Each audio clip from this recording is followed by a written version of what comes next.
बांधी जी आपके पास आता हूं। हमें अटल जी ने बता दिया बहुत कुछ होने जा रहा है। उनके बहुत कुछ होने को लेकर आपको कितना डर सता रहा है, ये हमें जानने में दिलचस्पी है।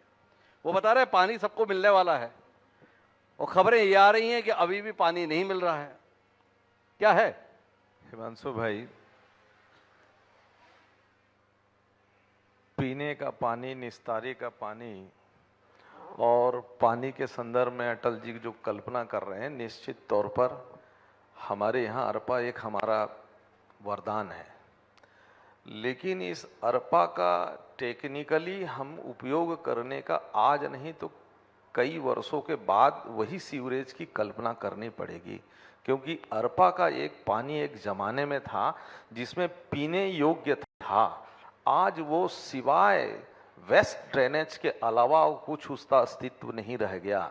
और ये जो सीवरेज की कल्पना करते हैं, ये फ्लॉप है करके टेक्निकली वो कहीं फ्लॉप हो सकता है, लेकिन उसका जो मूल कॉन्सेप्ट है ये संरक्षित करने का वो काम आएगा, जिसको सुधारने की जरूरत थी इसको। और ये सुधार जो मैं चाहता हूं कि ये दूरदृष्टता सोच नहीं है, क्योंकि दूरदृष्टता सोच रही थी तो इसको बात कर लेते हैं। इस पे केवल आलोचना प्रतिआलोचना करते हुए ये इसका विषय नहीं है। और डेवलपमेंट की जो शहर की बातचीत है कि आप देख लीजिए तो डेवलपमेंट तो बजट आधारित डेवलपमेंट की कल्पना होती है जी। यदि बजट अलॉटमेंट ठीक ठाक होगा तो डेवलपमेंट होगा। अब बिलासपुर शहर में किसी जमाने में जो बजट है हजारों करोड़ में जाता था, अब तो करीब 100 करोड़ के ऊपर जाना मुश्किल हो गया। अब ये जो डिफरेंस है जो डेवलपमेंट की इंडिकेटर है, अब जब इतने बजट ही रहेंगे तो डेवलपमेंट की कल्पना क्या कर सकते हैं इसमें। ये तो नजरियों की बातचीत हुई। जो है पूर्व आपने एक बात रखा कि क्या ये छत्तीसगढ़ में बीजेपी का जीतना अभिशाप कांग्रेस लोगों के लिए बन पड़ गया, तो निश्चित तौर पर ये नजरियों की बात है। यदि माननीय मुख्यमंत्री जी को बिलासपुर न्यायधानी है इसके प्रति उसकी दृष्टिकोण अच्छी होती तो समग्र विकास की कल्पना उनके दृष्टि में रहता।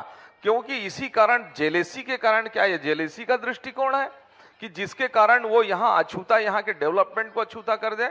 आज भी देखिए तो मेरे विधानसभा क्षेत्र में समग्र विकास योजना का एक भी पैसा नहीं गया। इस 5 सालों में मेरे को केवल 80 लाख रुपए का डेवलपमेंट है। अब कल्पना करिए कि इतना बिलासपुर संभाग में सबसे बड़ा विधानसभा मस्तूरी है, जिसको समग्र विकास योजना से क्या 80 लाख रुपए से उसका डेवलपमेंट किया जा सकता है। आप ये कल्पना कर सकते हैं?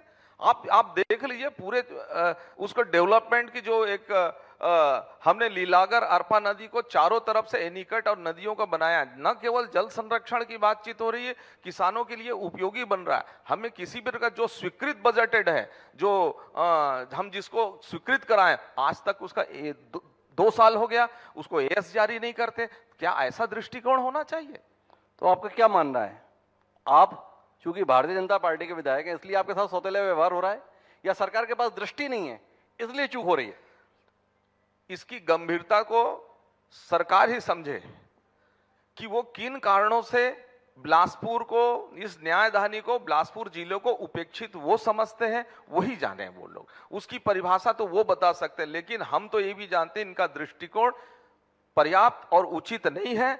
उनका समग्र दृष्टिकोण होना चाहिए, समभाव होना चाहिए, क्योंकि ये क्षेत्र सेकंड छत्तीसगढ़ का एक दूसरे नंबर का शहर है, न्यायधानी शहर है, बिलासा की नगरी है, तो उसके लिए उनकी दृष्टिकोण उचित होनी चाहिए। और हम देखते हैं कि उनका डेवलपमेंट में रुचि नहीं है, संपर्क में रुचि है, संवाद में रुचि है, डेवलपमेंट में रुचि नहीं है। संपर्क और संवाद में रुचि है, विकास में रुचि नहीं है।